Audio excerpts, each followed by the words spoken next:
Welcome, welcome, welcome to Dropping a Morning Log with Jivko. Hey, good morning. Holy shit.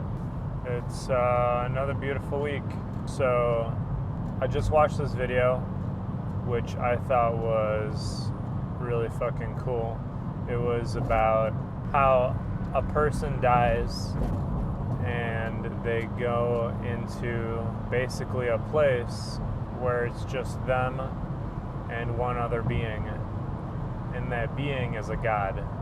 Or you can call it the universe, or you can call it whatever you want, but pretty much the universe is trying to explain to this guy that just passed away, who is pretty much in the process of living enough lifetimes as an individual to become a god himself. And I thought that was a really cool concept.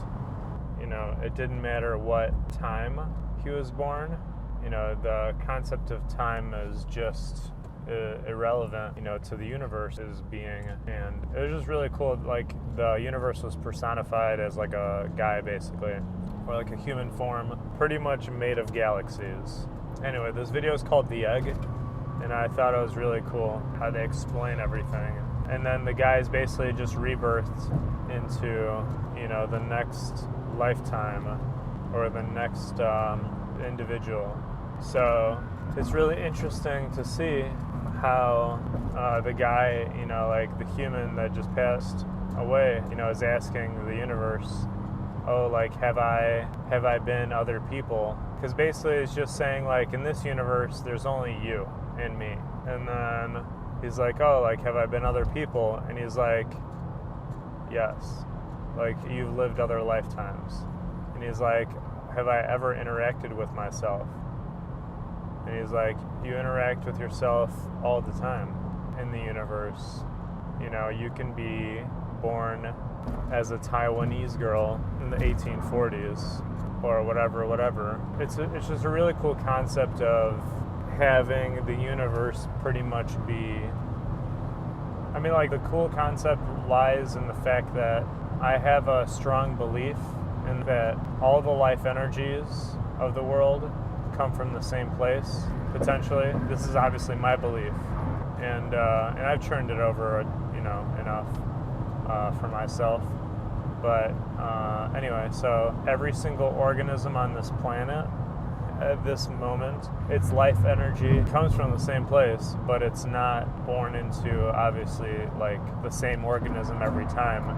And every time it's born into a certain organism, the limitations of its life force are basically limited by the organism it's born into, given the cognitive or physical abilities of that organism and its access to the world and its place in the food chain and, you know, everything involved with being that organism.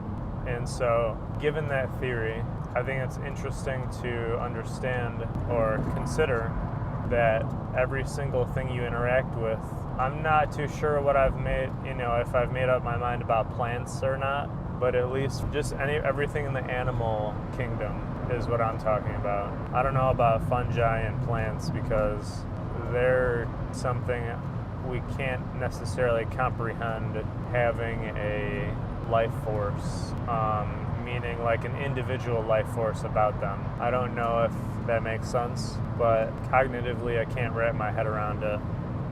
And so I think it's interesting, though, to consider that you are in fact reborn into a different organism or a different individual's body or just another, yeah, I mean, it is another organism, whether it's human or other animal, that's different.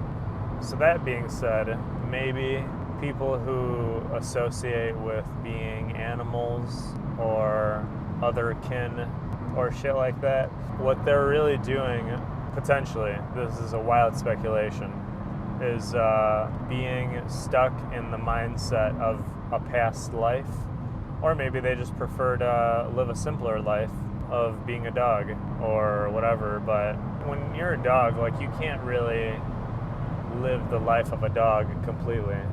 You know, you still have hands of a human. You still have the, you still can't run as fast as a dog.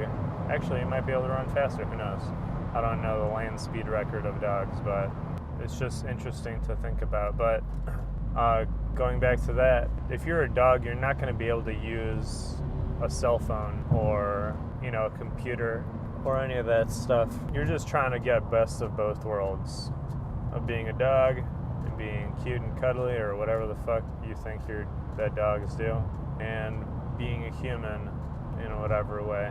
I don't know, it's fucking bizarre. It's weird that you would even consider doing that, but anyway. So that's pretty much that. So yeah, I think it's really interesting though to take a look at all of that objectively and really ponder it as much as we can, as much as your brain can basically ponder. There's only so much that you can, you know, understand of it and try to understand. But if you give yourself a little bit of, you know, time to really churn through the nuances, then you can definitely figure some shit out. But anyway, I guess that's pretty much that for this morning. I thought it was just cool to consider that real quick and whatever. Anyway, have an awesome day and go interact with others and treat others exactly how you yearn to be treated, because it's only yourself on the other end that you're treating the same way. So, anyway, adios. Have a great fucking day.